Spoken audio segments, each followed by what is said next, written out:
3,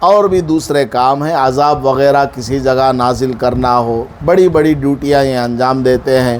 سال میں ایک بار اندرا نگر میں بھی آتے ہیں، یہ شب قدر میں آتے ہیں پوری دنیا میں، تو اندرا نگر میں بھی آئیں گے۔ حضرت جبرائیل علیہ السلام اور حضرت میکائیل علیہ السلام یہ بارش برسانے والے ہیں۔ اللہ تعالیٰ ان کو آرڈر دیتا ہے جاؤ فلاں ایریا میں اور بارش برساؤ، تو یہ فرشتہ بادلوں کو لے کر کے چلتا ہے اور بارش برساتا ہے۔ حضرت اسرافیل علیہ السلام سور پھونکنے والے، ان کے منہ میں سور لگا ہوا ہے، سور کے سامنے یہ کھڑے ہوئے ہیں۔ سور کا مطلب کیا ہے؟ سائرن، ہارن بجانا ان کی ڈیوٹی۔ جیسے ہی اللہ کی طرف سے آرڈر ہوگا سور پھونکیں گے، ساری دنیا کے اندر قیامت آ جائے گی۔ وہ لمبی تفصیل ہے، وہ کبھی بیان کروں گا۔ نمبر 4، حضرت عزرائیل علیہ السلام، یہ کون ہے؟ ملک الموت ہے، سب کی روحوں کو قبض کرنے والے فرشتے۔ سنت، کھانا کھانے کے بعد انگلیوں کو رومال سے صاف نہ کرنا۔ کھانا کھائے تو انگلیوں کو رومال سے صاف نہیں کرنا دھونے سے پہلے، بلکہ ان کو چاٹ لینا، کیونکہ کسی کو پتہ نہیں کہ کھانے کے کس حصے میں برکت ہے، کسی کو معلوم ہی نہیں، کھانے کے کون سے دانے میں برکت ہے معلوم نہیں، اس لیے انگلیوں کے اوپر جو دانے لگے ہوئے ہیں اسے کپڑے سے نہیں پوچھنا، پہلے اس کو چاٹ لینا، انگلیوں کو صاف کر لینا، بعد میں آپ ٹیشو پیپر سے پوچھ لیجئے یا پانی سے دھو لیجئے، پھر رومال سے پوچھ لیجئے۔ تو ہاتھ کی انگلیوں میں جب تک کھانے کے دانے لگے ہوئے ہیں یا شربت ہے، شوربہ ہے، کچھ لگا ہے، اس کو چاٹ لینا، کیونکہ کون سے کھانے میں کون سے دانے میں برکت ہے کسی کو بھی معلوم نہیں ہے۔ تو آج کا یہ 19 نمبر کا سبق بھی پورا ہو گیا۔ اللہ تعالی ہمیں کہنے سننے سے زیادہ عمل کرنے کی توفیق عطا فرمائے۔ آج کل تو اسکول کالج کی چھٹیاں چل رہی ہیں، تو بچیوں کو گھر کے اندر یہ ساری چیزیں پڑھانا، 19 سبق آپ نے پڑھ لیا ہے، ابھی اسکول کھلنے میں 1 مہینے سے زیادہ ٹائم ہے، تو گھر میں جو بچیاں ہیں ان سب کو روزانہ ایک سبق آپ لوگ خود ان کو پڑھائیں، خود ان کو سکھائیں، یا 3-4 عورتیں مل کر کے اپنی بچیوں کو کسی ایک گھر میں جمع کر لیں۔ محلے میں، آپ کی گلی میں کوئی عورت زیادہ اردو جانتی ہے، وہ اچھا نماز پڑھنے والی ہے، ان کے گھر میں چلی جائیں آدھے گھنٹے کے لیے، آپ بھی ساتھ میں جائیں پردے کے ساتھ، وہاں اس طرح مل کر کے پڑھ لیں، بڑا فائدہ ہوگا۔ یا آپ خود جو ہے کسی سے اچھا سمجھ کر کے آئیں، پھر گھر میں آ کر کے بچوں کو سمجھائیں۔ اللہ تعالی عمل کی توفیق عطا فرمائے، آمین۔ وآخر دعوانا الحمدللہ رب العالمین۔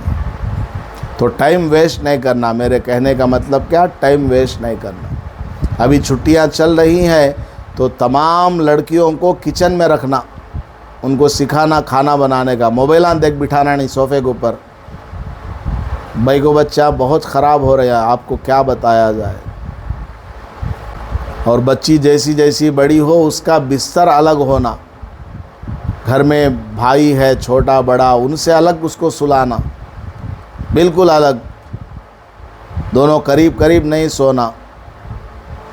حدیث میں نے آپ کو 2 ہفتے پہلے پڑھ کر کے سنائی ہے، بچی کی عمر اگر 7 سال سے اوپر ہو گئی تو ان کا بستر ایک دم الگ رکھنا، چاہے جتنا بھی گھر چھوٹا ہے ایک دم الگ، دور ان کو سلانا، بیچ میں آڑ پیدا کرنا، گھر میں بالکل جگہ نہیں ہے تو تب بھی بیچ میں برتن وغیرہ لا کے رکھ دینا، کچھ بھی نہیں ہے تو بکٹ لا کے رکھ دینا، بہت زیادہ احتیاط برتنا۔ بچیاں بڑی ہو رہی ہیں، بچہ لڑکا بھی بڑا ہے، تو ان کو ایک دم الگ الگ بستروں میں سلانا ہے. ایک اوپر سو جائے، ایک نیچے سو جائے.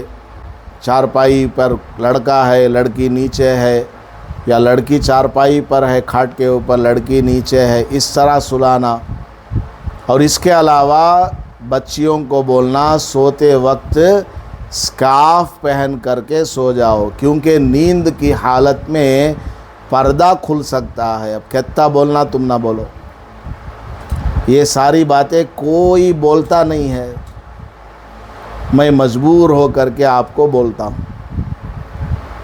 تو لڑکیوں کو سکھانا اسکارف پہن کر کے سو، کیونکہ بیڈ شیٹ جو اوڑھی ہے نیند میں وہ ہٹ جائے گی، اسکارف تو نہیں ہٹے گی نا.